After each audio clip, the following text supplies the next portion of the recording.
and e'er pining till he appeared, and the soul felt its worth.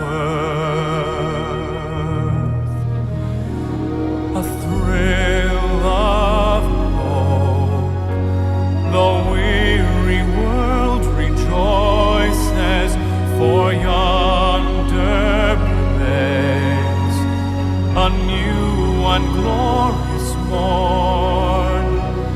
Fall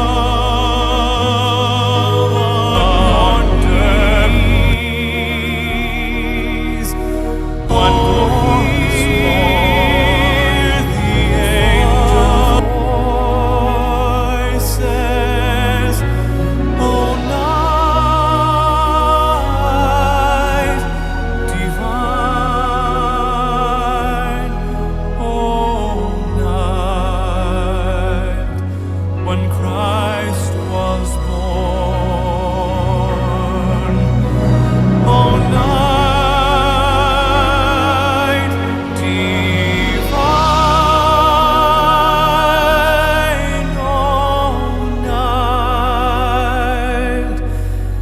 O night divine.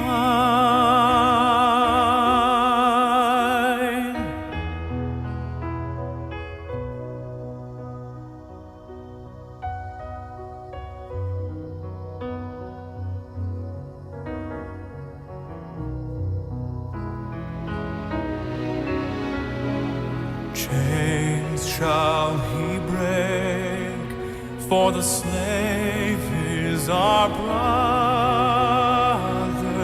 and in his name all oppression shall cease.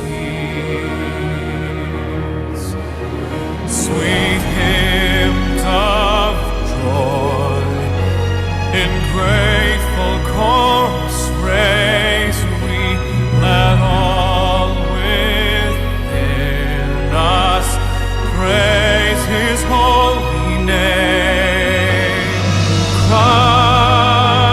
Christ is the Lord, then ever praise we. Noel, Noel,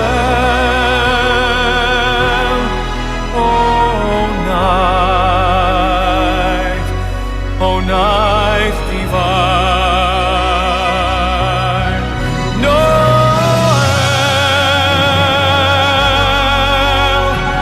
Noel,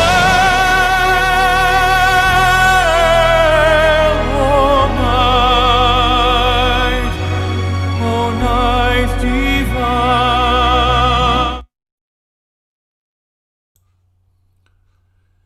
All right.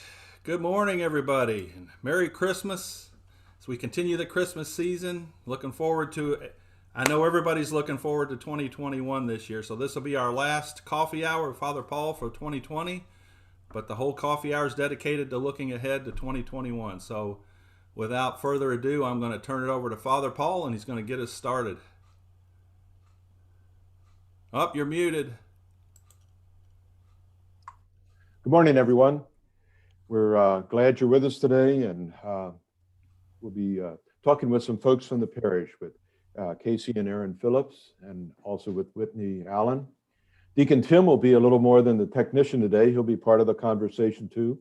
We'll be looking at a variety of formation programs and growth programs that will be part of our terrain as we enter into 2021 here at the parish, programs beginning in January. Before we get started, it's so important as we ground ourselves in ministry and ground ourselves in the Lord's presence to take a moment in prayer. Dear Lord, we give thanks to you for these days, for the promise that stands before us, and for the graces we've received in this challenging year, but also a year when you have been present as you're present in every experience of our lives. Guide us as we reflect today, as we share experiences, as we share hopes, as we share insights, and as we open ourselves to you and your will. Guide us all as we enter into 2021, that for each and every one of us, if there are some changes that we need to make, that we'll have the courage, the wisdom, the discipline, and the joy of making those changes. So we pray to you through Christ our Lord. Amen. Well, Whitney and Casey and Aaron, very glad you're with us today. And before we get into the specifics, why don't we take a moment and all of us can talk a little bit about, after all we've been through in 2020, you think many people will be more dedicated than usual to make some personal change in 2021. You know, a standard at this time of year, of course, is that just for instance, the memberships in the YMCA really kicks in gear and people really start working out for a week or two, and then, you know, something gets a little strained or the schedule gets a little hectic, and, you know, we say goodbye to the New Year's resolutions and we just can't wait for Lent to try again. So as we reflect on this, do you think there's, you know, in the air, you know, just a different kind of commitment after all we've been through to enter into a deeper and better quality of life? Yeah, I think so, Yeah, go Father ahead. Paul. You know, for sure, and I think this is a time when people are reflecting on a very challenging year, and I think a lot of people probably are feeling that tug and that need to, you know, to get back to prayer or to get back to that place where they can be, you know, more at peace and centered. And I think probably more than ever, 2021 is going to be the year for people to seek that and, you know, go back into a more devoted prayer life. It's been a time where the many things that we like to do that are leisure and pleasure haven't been all that possible.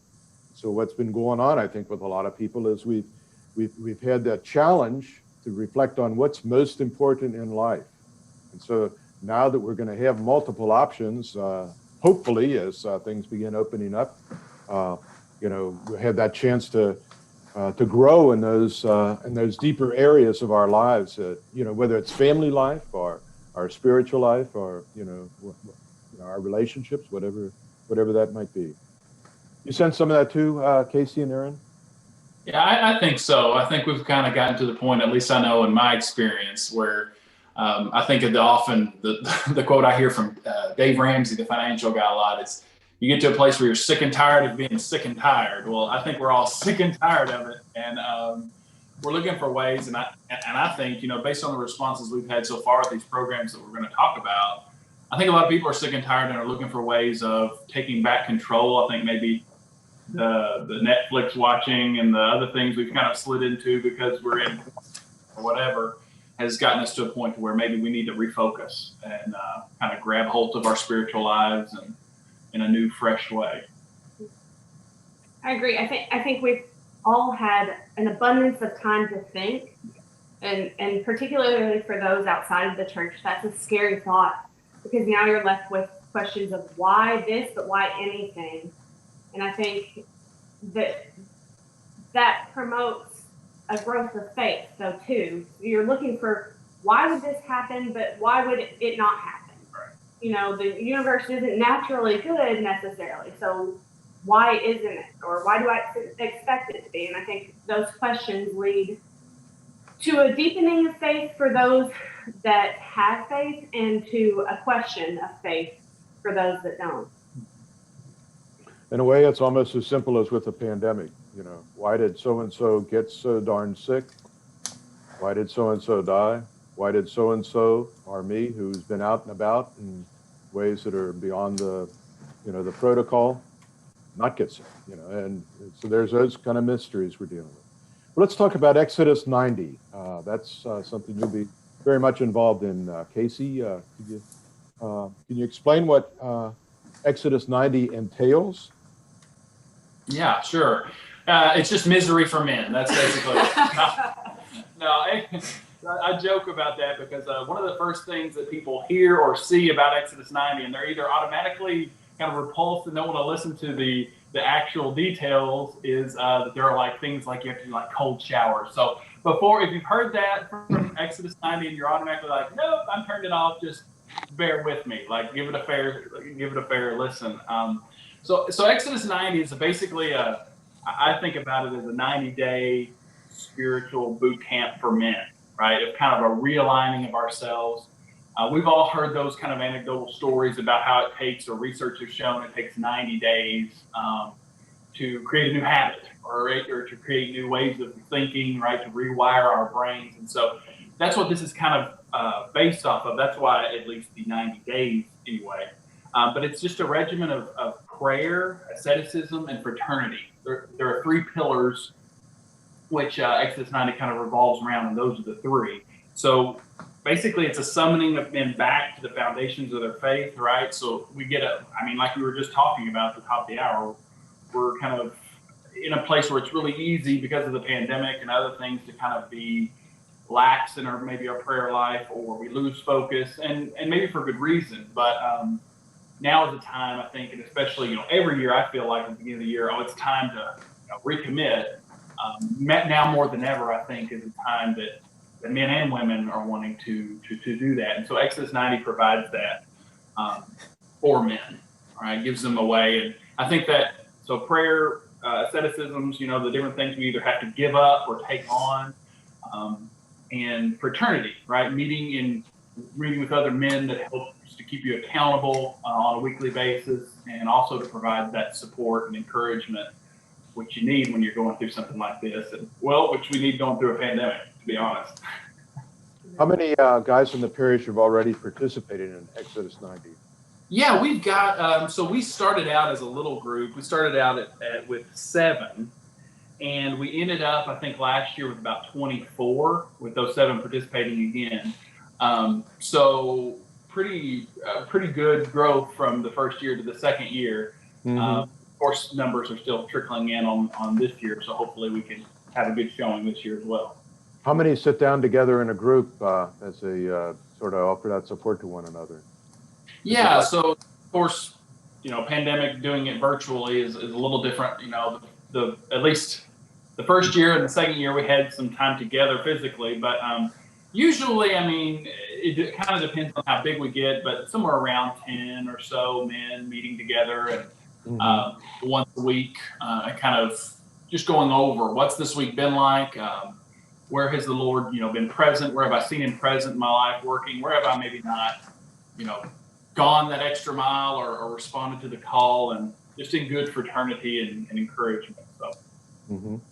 Now, in terms of the name of the program, how's it related to the book of Exodus that we read in? Yeah, sure. So the motif is, and of course, as a part of that prayer, we're given a set of daily reflections which take you through. So by the time you're out of the 90 days, you've gone through and a little beyond the book of Exodus. So we're meditating on the book of Exodus. We're drawing stories and different things that we can apply to our spiritual lives through that book. And it's basically this motif of we're enslaved in Egypt, right? We're enslaved to, whatever the addictions are of the world, or the attachments that we can find ourselves attached to, right? Maybe it's, on the cell phone too much. Maybe it's alcohol, or, something like pornography, or something else that's really pulling us away from being that person, being that saint really that God has created us to be. How do we detach? And so as you move through the 90 days, right, you have these meditations. Of course, you're engaging in the asceticisms and the prayer and the fraternity, and you're trekking from Egypt, right? You're being delivered. Moses is leading you to the promised land. And that's the motif as you go, as you take off these things. And at the very beginning, the first few weeks, it's extremely difficult, right? Because we're so attached. And I think a lot of times we don't realize how attached we are to something until you try to give them up. But as the weeks go on and you progress, you find out that, what lies ahead of me is much more attractive than what was behind me. Even though, like the Israelites, we'll look back every once in a while and be like, Moses, at least I had something to eat back in the desert. Come on, let's go back. But really what lies ahead is the prize, and that's what we as men are trying to aim for and get to. Exodus 90 is something that's been around the country, I guess, for a while. Do you know much about its origination? Yeah, so Exodus 90, I think it started in 2013, and it was originally started in a seminary. So a priest and I think 5 seminarians were getting together, and I mean they just kind of had this realization, man, these seminarians, these men who are consecrating themselves to God in a special way, and they're getting ready and they're prepping. Well, these men are, well, come to find out, they're men too, right? They're dealing with attachments, and there are things that are going on in their lives that are pulling them away from meeting their full potential that God wants to see in them. And so they developed this program, Exodus 90, I think the priest did, for seminarians. So this was started in a seminary, and it started to grow. And it's kind of one of these things, it's just interesting to see it take off and to see how many people are interested in doing it. You think, you mean this thing where I have to give up all these things and these things that we all love? Yeah, people want that. I think people really desire that holiness. And so it started to spread in the seminary, and they just got to thinking, well, I mean, this would be good for laymen as well, right? Married men and single men and people who are out living the daily grind. Like, let's incorporate them. And it has exploded. I think it's went into something like 65 countries or something like that is where it has a presence, and I can't remember how many languages now it's been translated into, but several, and they keep building. And so, yeah, it's had kind of humble origins, but it's starting to grow now. So this time around, it's going to be either hybrid or basically virtual, I guess, just depending on how things go. Who are the leaders? So it is. We're going to kind of start on a virtual basis. So meeting via Zoom or Google Meet, and then kind of we'll see as the months progress, how things are, and go from there to see if we can kind of move into a more hybrid kind of a deal. But of course, I'll be the main leader of the group, kind of orienting us and getting things kind of started. But we do have some, praise be to God, we have some men who did it last year who can come back and know kind of the routine that I can kind of lean on for some support, who are going to be helpful in that regard. And of course, we do have Father David. He's going to be our spiritual director. So he's agreed to do that and kind of just, during these meetings and as we go along, provide some spiritual support and advice and encouragement as we go along too. So good group of guys, and hopefully more. Sounds great. Okay. Yeah, and Father Paul, I just wanted to throw in, because I was around for the first 2 years and supporting Casey and getting going this year. And what I want to say to the men out there is, and this was for me personally, I had no idea. We use the term slavery, and that's a pretty stark word. And when I started looking at Exodus, 3 years ago, it was like, I didn't look at myself as being enslaved in anything.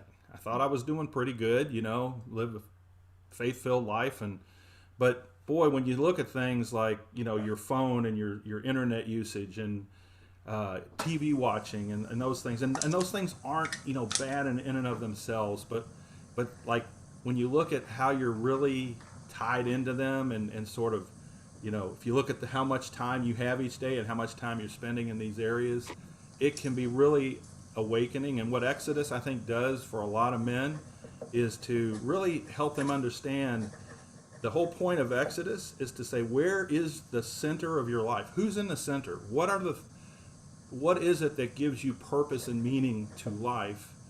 And honestly, 3 years ago, I had to admit that it wasn't totally Christ-centered. It just wasn't. And so when you go through these 90 days, it's really a purification, a refocusing of faith, and you've got that support of other men who are going through the same experience you are. And you can lean on each other and say, man, this part of this is really hard for me. And get that kind of support. So I just, it's such a good way for men to be able to step away. And again, coming out of this whole our pandemic, if you're really looking for that, what is important in life? What gives life its true meaning? Exodus 90 is a great way to be able to take, and by the way, it leads into Easter. It's a holy idea as you're making this exodus from slavery into freedom, and it sort of comes to a crescendo at Easter. And that's a beautiful way to prepare for the coming, for Jesus completing his work for us. So yeah, it's just a great way to bring that into focus for men. I've followed some literature with regard to Exodus 90, and the people who were speaking were saying how we know it's geared towards men, and we're looking at developing something somewhere down the line for women. It's not exactly the same issues and needs and everything, but I think on a local level, we've developed the Little Way. And Aaron, could you speak a little bit about that? And that's about ready to kick off too, isn't it? Yeah, so we start on January 4th as well. So it kind of started because several of us knew these men, or like I'm married to this one. Unfortunately. Who were going through this 90 days of Exodus in 2019 was the first year. And a lot of us women were like, man, we see a lot of spiritual growth here. This is really amazing. We would like to do something like that as well. And at the time, Exodus was like, no, it's for men only. We're not going to create a women's version at all. So we're like, okay, well, let's adapt it and make it something that we would follow. So we took out the cold showers and it just adapted it to women. And then at the same time, in our Light of the World group, we were reading The Way of Trust and Love by Father Jacques Philippe, and it's about Saint Therese. And just, she was pulling us and really calling us to this everyday holiness. And so that's how it became Little Way 90. So that's really a Christ the King development? Mm-hmm. Okay. And some people are signing up for it at this stage? I think they're outpacing the men, Father Paul. So we need How many more? Great. I think last year we had about 25 of us. Last year was the first year we did it. Ah, okay. And then this year we've got 32 signed up so far. All right. All right. Well, what are some of the key points from the spirituality of Saint Therese that are part of the Little Way?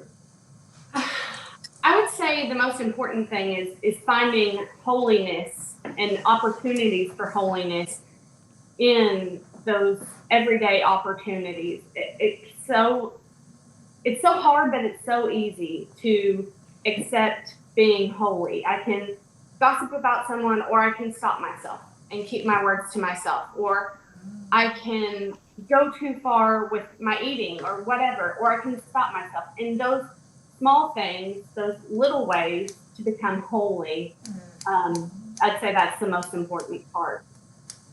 Is there like a focus on like a freedom from in a similar way as in Exodus 90, where there's, whether it's addictions or compulsions or attachments, to be liberated from them? There's definitely a similar component to being detached from the world, and not finding, comfort or solace here on earth, but in heaven in Christ alone. That's definitely a big part of what we try to focus on. And we focus a lot on the mercy of God and his love, rather than getting bogged down in what we do wrong or any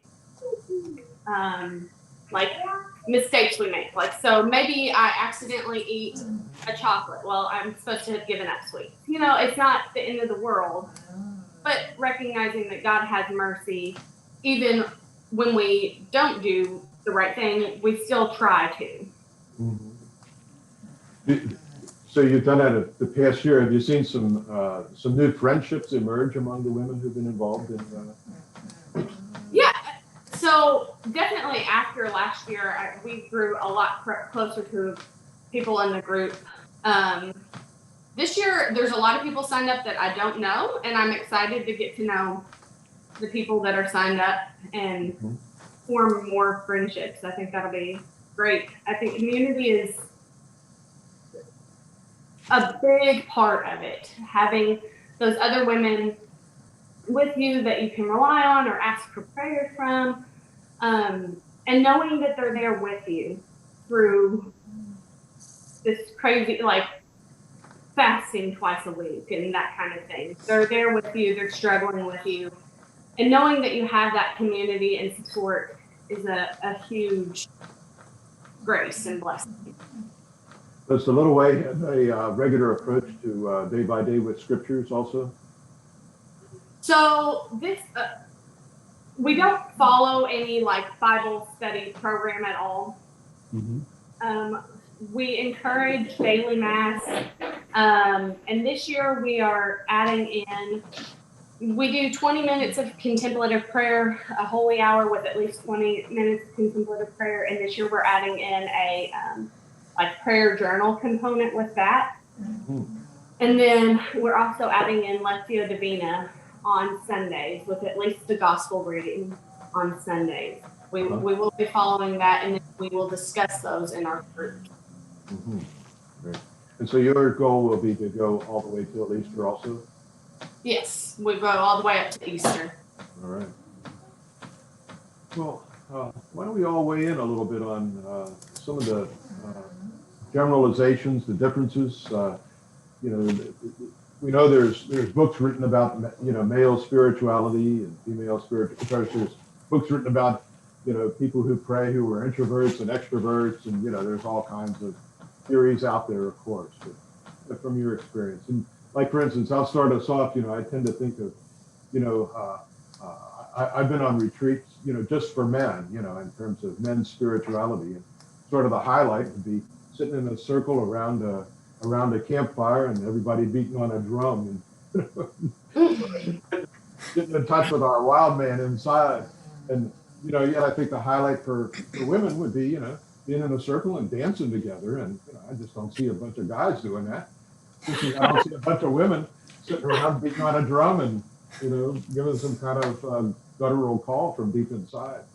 I think of men, you know, it's like, let's do an ordeal, you know, that's, you know, the closer to boot camp, the better, you know, and women, it's much more relational. I think of men as, you know, I want to compartmentalize this and move on to the next thing. And, you know, women just want to stay and do it again and do it again. Can you draw from some other kinds of, you know, insights, you know, and maybe all of us can talk about this a little bit together. Well, I'm not opposed to the dancing. I think that's beneficial, and in fact, I think I might add it to the list for Exodus 9. So. You might lose some people. I think you're. Yeah, of course, we're talking in general terms. But I think you're right on what you were saying there. I've definitely noticed it in the past couple of years doing this. Of course, you know what's been interesting is I have been, you know, of course, going through Exodus 9, and then last year having the privilege of kind of overhearing her go through the Little Way. It's been, man, their meetings each week are much more interesting. They have a lot of things to go over and talk about. Ours were basically, we grunt at each other and say, how'd you screw up this week? So, you know, so that's one of the things that I've tried to kind of look at as we go into this next week too. And it's been actually a benefit of kind of overhearing them is how we can tweak those meetings a little bit. But it is reflective of us men. We're kind of like, I want to get this done and I want to do this. One of the pitfalls, and I think one of the things I want to warn people about Exodus 90 is it's kind of a design, and it's probably been true for a little way too. You're designed to fail. Okay, so you're not going to win Exodus 90, or you're not going to win the Little Way. And if you go into that mindset, you're going to crash and burn the first few weeks in. Because I think part of it, at least, is the Lord wanting to show us how much we are dependent upon Him. Right? We can't do this on our own. This isn't about how much we can kind of just muster and we can do this on our own accord. But, you know, we need to realize that, yes, we're going to take on these things, but we're doing this because the Lord's given us the grace to do it. And we're doing it in community for a reason, right? To support one another. But I'm right with you, right? We're going to take the cold showers. We're going to offer that up for somebody. And then I think we are often tempted as men to kind of really be down on ourselves if we don't do something right that week. Oh, we really screwed up. Whereas maybe in general, Aaron can speak to this, women are more forgiving and, you know, they find that solace in that group.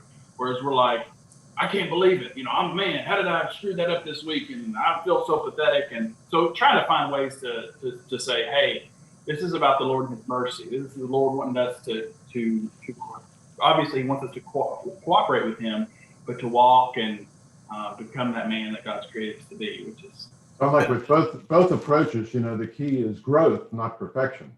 right, Yeah. right.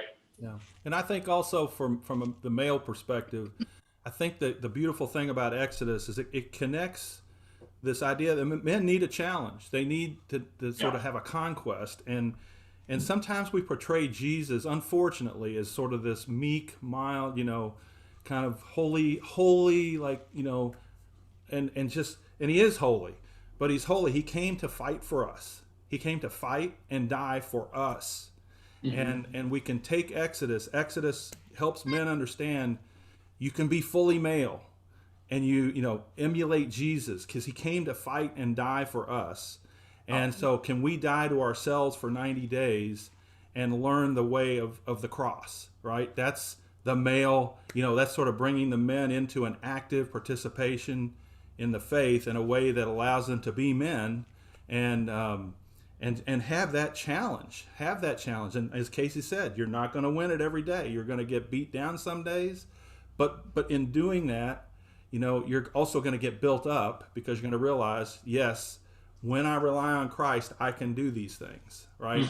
And so I think that's the beautiful thing for the men. And I'm not going to speak for the women, but I see, the women in the little way I can see just talking to them, they've experienced an intimacy with God that maybe wasn't there as much previously, that it allows them to grow in that relationship aspect with God. So I've seen that from an outsider looking in as I talk to the different women who are participating. So What we'd like to do today too is, this is great. There's another program coming up that's really reaches out to people in really challenging emotional and spiritual times. It's Healing Hopeful Hearts. Whitney, I know you're kind of coordinating that. Could you speak a little bit about how it's developed and how it goes? Yeah, so Healing Hopeful Hearts came about because there was the parish and really the diocese didn't really have an outlet for women and men who are dealing with infertility and miscarriage, and it's such it's a really challenging thing to go through emotionally and spiritually and often physically, and seeing that need for that space to be created. Healing Hopeful Hearts came about so that people had a private and they could build community. They could start to move through their grief in a private way, but also through that community. And so that's how we came about with the program. It's offered a couple times during the year. January we'll start a 6-week series for people, and it's the holidays are really a incredibly difficult time for people who have suffered miscarriages or grieving through infertility, because they're kind of seeing all these families and realizing that they're really struggling during that time. So January's series is a really important timing for the program. Are there materials that are the starting point for the group gatherings? So we work through a very Marian-based prayer as far as healing. It's more story sharing and also faith sharing, because people will struggle with their faith during this time. One of the resources that I use throughout those 6 weeks is a book called Your Sorrow is My Sorrow by Joyce Rupp, and it's rooted in the 7 sorrows of Mary. And while we do, have open sharing, we always come back to the 7 sorrows of Mary and using her as our guidepost to walk through that suffering. And so that's probably the main resource that we use, but there are other prayers and meditations that are used throughout. And it's also customized to some degree for who's in the group. Sometimes it will be 1 or 2 people that have suffered miscarriage but have children. Sometimes it'll be 2 or 3 women who are struggling with infertility and have never conceived. And so it does get tweaked as we, kind of meet the needs of the people that show up each series. I'd say with all the 3 programs we've been talking about, it's one of those things too. It's important to say to our listeners that what happens in this room stays in this room. It's confidential. Absolutely. And it's, Very delicate things.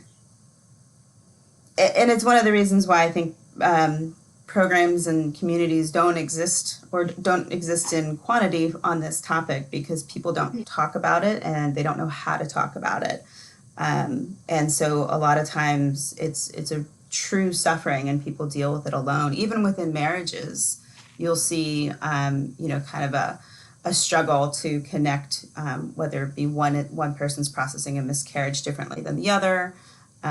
Not to overgeneralize, but often it's the man that kind of has to be, they will grieve differently because they're showing up for the wife that is, probably more outwardly suffering.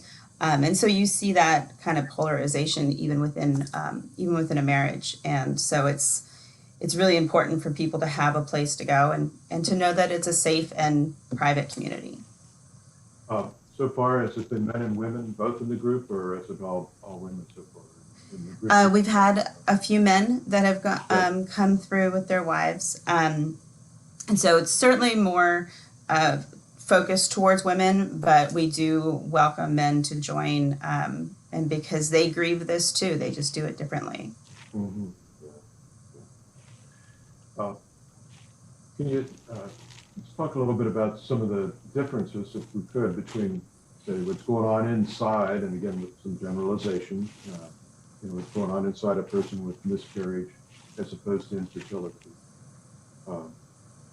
I'm thinking, within infertility, it's dealing with the almost like the family expectations. Grandma and grandpa are saying, well, when are you going to give us a little baby to cuddle and all that and watch grow up? And and there's just a whole lot of struggles too, in many cases, to explore all the medical possibilities and challenges that we face in morality, in terms of the limits of what can be done, and also the unspoken and very difficult issue to deal with is, honey, who of us is infertile? And not wanting to be blaming or shaming or feeling ashamed, but just working all that through. Can you speak to some of the dynamics, some of the things that go on in that zone? Yeah, absolutely, and thank you for bringing that up, because it's it's an area that I think people are afraid to talk about, in that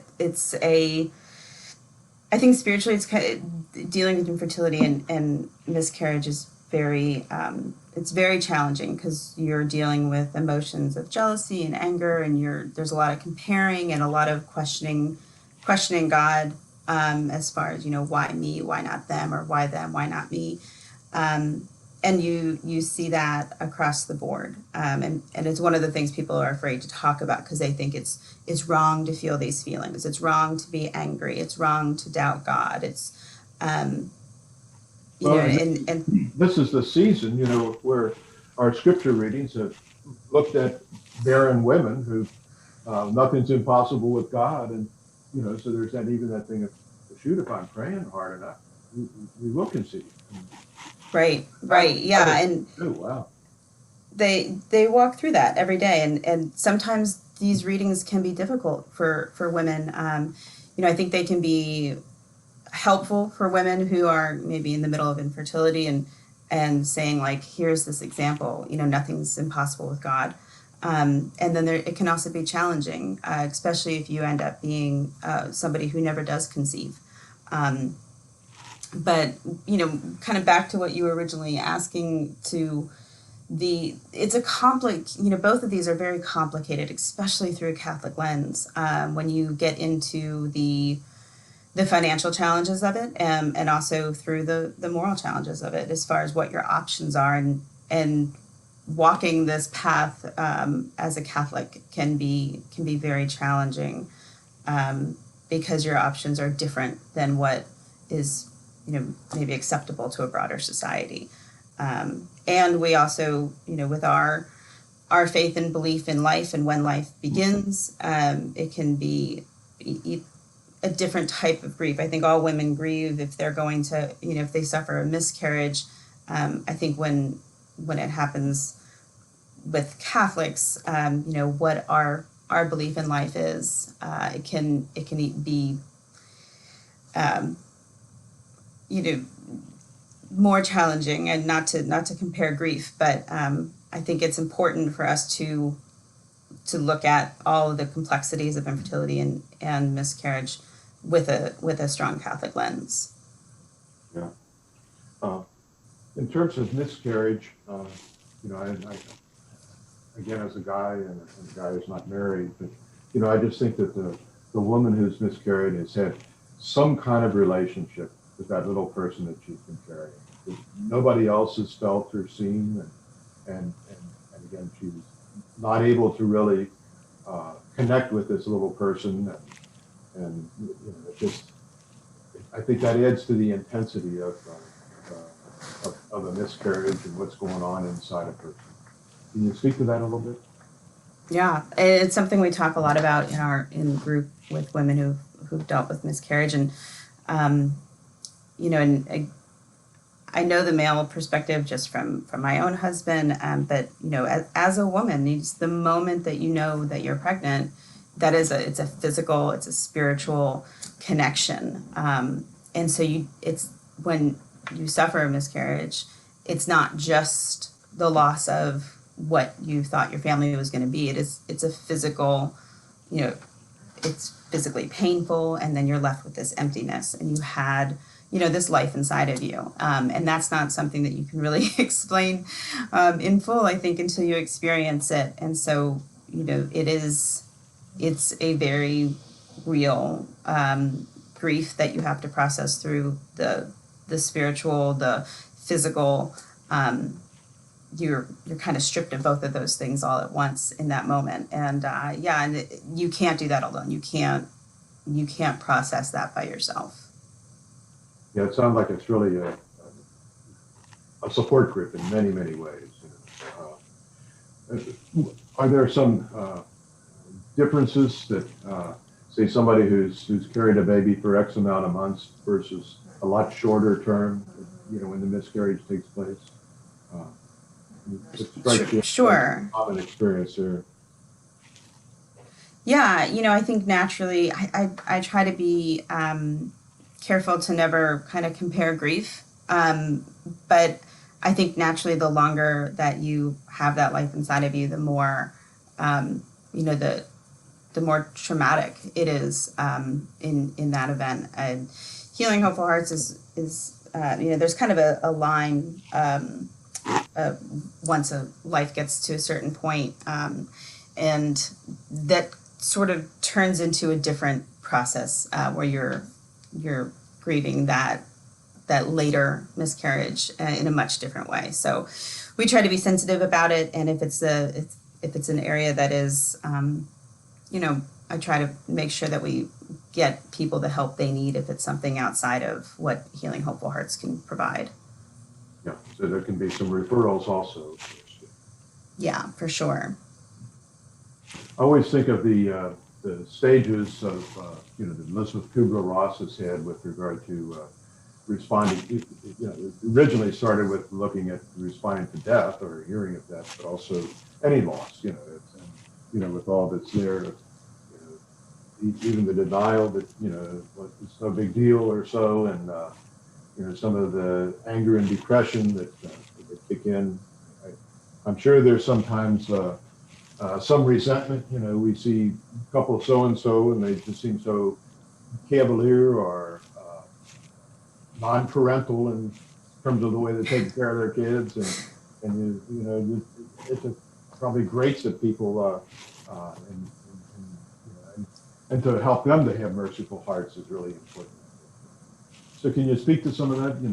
There's all that goes on and people have to go through.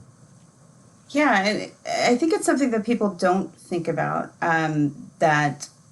That you have people are going to have this anger and this jealousy and this guilt, and that comparing of and judgment of people that are in a different situation, and that's where I think it's a dangerous place spiritually, to try to grieve infertility or miscarriage on your own, because it can pull you away. I know a lot of people who've been here, and it's a struggle to go to church. I think I've talked about this a couple of times as far as Mother's Day. I know a lot of women that struggle to go to Mass on Mother's Day, and may not. Yeah, yesterday was Holy Family Sunday. Yeah. Yeah, so sometimes it can, being at church it can be a source of challenge for women and men in the middle of this. And those are the things that we're afraid to talk about. We're afraid to say that you're feeling these negative feelings, because it might, you don't want people to judge you, or think you're a bad person, or, we don't want to judge others, and we shouldn't, but we do need to talk about it. We do need to recognize that these feelings are real. And people aren't alone. Like, everyone that goes through infertility or miscarriage is going to struggle with these negative challenges at some point and another in their journey. We need to find that place of peace in each other, and also through Mass and prayer, and it can be a big struggle for a lot of people, and we just want to make sure that we have a place for them to go. All feelings are acceptable. It's just what That's you do with the feelings. Even with despair or loneliness in the midst of this time, to just be with one another, and to be helpful. Casey and Aaron, Tim, you guys are all parents. Any thoughts you have as you hear of this ministry? I was blessed because Whitney asked me, was it in July, Whitney, that you did? Yeah, I think so. Whitney asked me to come share my story during the last group, and it was such a blessing.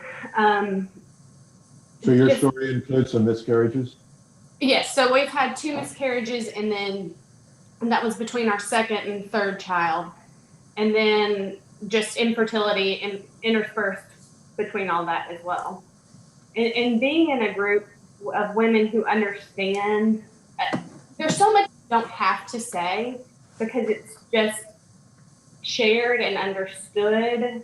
I would definitely encourage anyone who is struggling with miscarriage, or even, maybe you're, Whitney and I have talked about this, because we could go on for hours about it, but, maybe you're toward the end of your fertility, and maybe you have kids, but you're struggling with that kind of, I'm not going to have more, and it's open for anybody. It doesn't matter where you are. You feel like, oh, well, I should be fine. If you're having these feelings, it's okay. And it's still a great opportunity to share with other women that are in that boat as well. Okay. I agree, and I just to echo, what Whitney was saying is, the male perspective, I think, it tends to be, maybe in general, a little bit, but of course, there's sadness and there's the loss aspect of it, but quickly it turns to, how do I fix this? And you can't. The man wants to go, how do I, what words can I say, or what things can I do, which is a good, I guess, disposition to have. You're looking for ways of helping your wife, but just being there as a support, right, and listening has been the lesson that I've had to learn. That there's no amount of words, there's no amount of things, but to be there and to be supportive and to walk with her through it. Yeah, it's I think a very common thing of one time to talk about it isn't enough. It's almost like it just has to go deeper and deeper and deeper into the women we love as they go through these things. Well, thank you.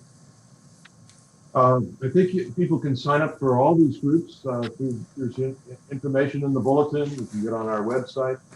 We've got one more we want to talk about that, again, touches the hearts of people. This program, it's something that's been used around the country, and it's been here at our parish too. It's Catholics Returning Home. And Brittany, I think you coordinate that. Can you speak a little bit about how long Catholics Returning Home as a program has been in our community, and how many people have participated, and how it goes with all the different sessions? Sure. Actually, I might pull Deacon Tim into this one as far as the history and the number that we've seen over the years. I think is it 12 or 13 years? This is, I think, 13 years that we've been doing Catholics Returning Home, and I've kind of honestly I've lost count, but we have to be upwards of close to 200 people that have gone through the series over those 12 plus years now. So, yeah, it's been a great. I'll tell you what, one of the best of blessings of my diaconal ministries is when I'm standing up in the altar, looking out over the congregation and seeing like Whitney being one of the most visible perhaps, but I can look out. I see lectors coming up. I look around in the choir. I see people coming up and serving, and people just in the congregation who have come through Catholics Returning Home, and it's just been a blessing to the parish over that number of years to see that. Yeah, and kind of that tie-in between Healing Hopeful Hearts and Catholics Returning Home, because we sort of talked about how do these two things tie in together in today's conversation. But I came back to the church after 20 years of being gone because of the struggles that I had with infertility and miscarriage, and my desire to return to a faith-based life, and then subsequently H3 started because I came back. But it was through Catholics Returning Home that I personally came back into the faith, and it's structured so well. We open up. It's 6 weeks. We have a welcome, kind of a faith sharing, get to know everybody in the group. And then we go into some discussions on the different marks of the church. We talk about, what it means for the church to be one holy, Catholic, and apostolic.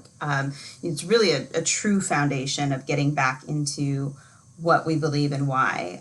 We get into the Vatican II and what the church looks like today. We cover Mass and the Eucharist. We cover sin and reconciliation. A lot of people, myself was one of them, that if you come back after many years, it may have been several years since you've been back to confession, and for me it was 20, and that's so it's really important that we make that available to people and are able to have kind of reintroduce what reconciliation is in the sacrament. And then we finish the 6 weeks with a breakdown of the creed and what we as Catholics mean when we say each line every week at Mass, when we profess our faith. And it's a great place to learn and to get reinvigorated by the faith. And there's so many different stories of some people are back and they're going to Mass, but they just they've been gone for a while and they kind of want to go through the series. Some people have been gone for 20 or 30 years and are nervous, but they know that they need to come back and revisit and recenter their life in the church. And so it's a great program, and we start January 17th. We meet for 6 weeks. This year is going to be virtual, which we did last session as virtual as well. We start with, when we're partnering with Mary Queen of the Holy Rosary as well, to just spread out the invitation. How would you say the first session usually goes with Catholics Returning Home? You might even compare that with the first session of Healing Hopeful Hearts. Yeah, it's definitely, everybody kind of comes back in both ministries a little nervous and a lot wounded, and I would say that it's kind of starts a little shy. Everybody's sort of holding back until they see that everybody in the room has been where they are or is where they are, and then you start to see people open up, and you see it. Some people do it right away, and other people you might not hear a peep out of them until week 6, and then you realize at the end of it, the way that their life's been moved. So. Well, I think we'll have a lot going on this upcoming semester. Deacon Tim, I think you'd like to say a couple of things. We got our parish mission coming up in February also.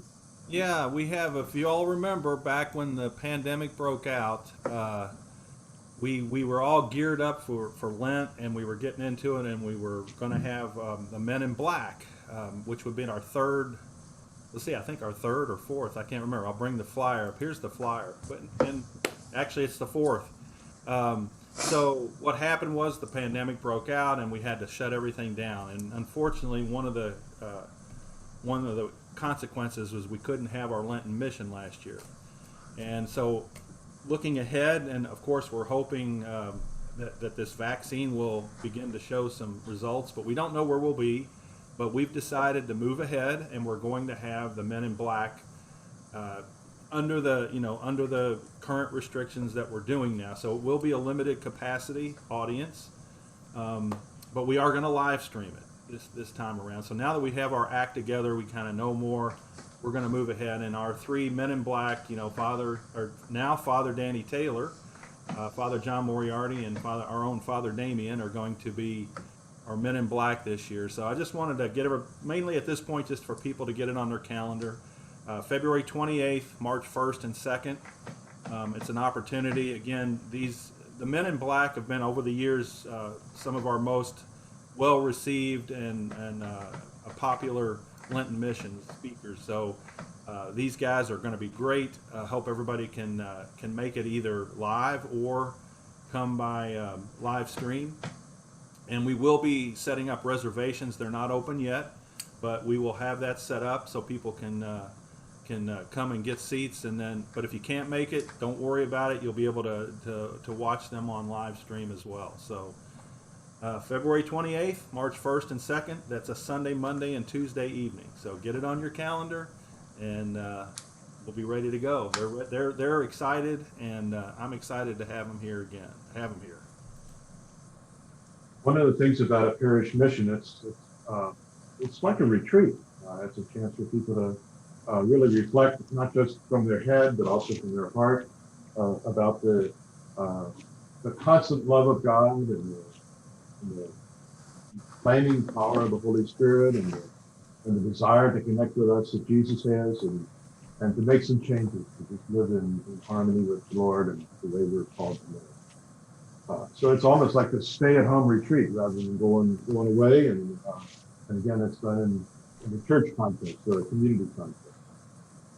I very often say the most important thing that happens with a mission or a retreat is what happens when it's concluded. On a given night or as we digest what's been said and reflect on what it means to us and how we're called to change. In many ways, our program today is a bit about changing, as men and women seek to grow, as we seek to return to our faith, as we deal with some of the challenges of the cross of life in terms of hoping to be parents and at least temporarily not able to. And wherever there's change, there's some loss. And keep in mind that you might say, well, watch out for the denial. You might say, well, I need to change, but on the other hand, maybe I really don't. I'm fine. Why don't I just leave us alone? And some frustration or some anger, whether at others or ourselves, for one reason or another, that they're challenging us or that they're setting an unreal example or whatever that might be. We kind of bargain, saying, well, it's almost like what Casey was speaking of the cold shower. It might be, well, if I just turn it up a little bit, maybe I can do that. or maybe you have a piece of cake without icing. So as we bargain, and then there's the depression. I am never going to change. I'm just stuck with the low-level mediocrity, numbness that I've always had. And then there's the acceptance that I'm clay in the hands of the divine potter. God's working with me. If only I let go of my control and desire to control all this and just work with the grace that's coming day by day, and in the midst of growing, in the midst of being guided by some of these programs, and the fellowship that's contained in all of them, support and solidarity. So I just encourage everybody to kind of ask the question, well, as we enter 2021, it's not just what's the New Year's resolution that's going to give me more pleasure or happiness or help me to, fit my own desire of what I should look like or how people should think of me, but what's God really calling me to? Can I invest in that? And can it be something that'll help me to be who God is calling me to be?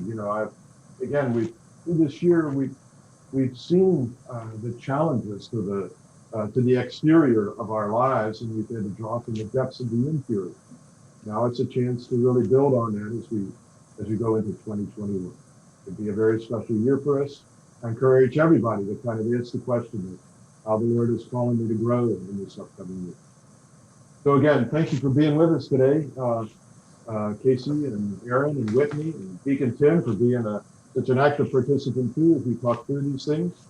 We'll be back on our regular schedule next week on Thursday. We decided not to do a program on New Year's Eve and give you a chance to use New Year's Eve to reflect on all this. Deacon Tim, if you can guide us of how we'll be moving along next week, that'd be great. Yeah, so if you can see on the screen here, we've got Father Terrence, who's going to join us from the parish down in Harlan, and he's bringing one of his parishioners, Dr. Sharon Colton, and they're going to be talking to us about what it's like, what his ministry in Harlan County look like. And so next week we're back to the Thursday, January 7th at 10 o'clock. As it says there, you can just go to cathedralctk.org/how to stream, and you'll be able to find us there at 10 o'clock. So just about every Sunday Mass, we're praying for our sister parish, Holy Trinity in Harlan. It'd be good to hear from the folks there, what's going on and what progress is being made, how we can help in their particular part of our diocese. And even as we move forward with our response to our diocesan appeal, it gives us a good picture of the needs of the church in Eastern Kentucky as we talk with them this upcoming week. So sure hope you can join us. In the meantime, have good days, behave yourselves on New Year's Eve, and we look forward to a great 2021. God bless you. Take care of yourselves. all right.